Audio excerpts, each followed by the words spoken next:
Smrt papeža je zaznamovala tudi velikonočno obredje doma. V Mirni Peči na Dolenjskem se na velikonočni ponedeljek po tradiciji sicer vse vrti okrog motorjev. Na že 27. vseslovenskem blagoslovu motorjev se je zbralo rekordno število motoristov, več kot 16 000.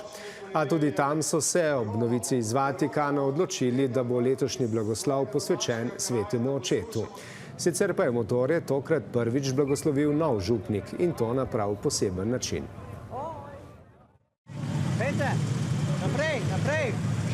Vse poti motoristov so dopoldne vodile v Mirno Peč in vse prej kot mirno je bilo. Slišalo pa se je tudi: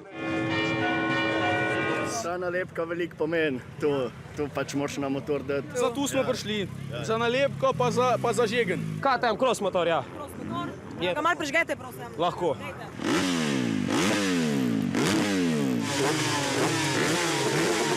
A je boljši zvok motorja ali vonj po benzinu? Pa vse ni odvisno je. Mora biti in benzin, vonj benzina in zvok motorja. Če ni tu, je brez veze. Tisti, ki imajo za seboj nekaj več kilometrov, pa Vonj po benzinu, sigurno. ne glede na to, kaj vozijo. Takšno legendo, ki ima na števcu le 80 km na uro. ali motorje z 260 km na uro. Vsem pa je skupno: Tradicija, malo druženja, malo pofirpcamo.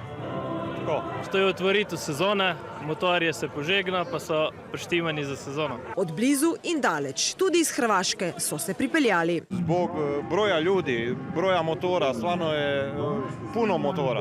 Prvič je motoriste blagoslovil tudi nov župnik.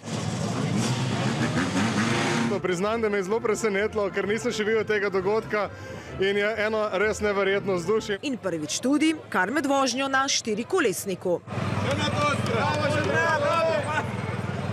A za varnost lahko vozniki naredijo največ sami. Ko nastradaš, ne nastrada samo plastika ali pločevalina, ampak tudi obvezno šofer in sopotnik. Dogodka zaradi smrti papeža nismo odpovedali, smo mu ga pa posvetili, pravijo organizatorji. In današnji dogodek že omenja tudi Blaž, duhovnik v cerkvi, in mi se bomo skozi celotno prireditev danes spominjali njega, ki je bil res poseben in naš papež. Motoristi pa so si obljubili: vidimo se spet prihodnje leto.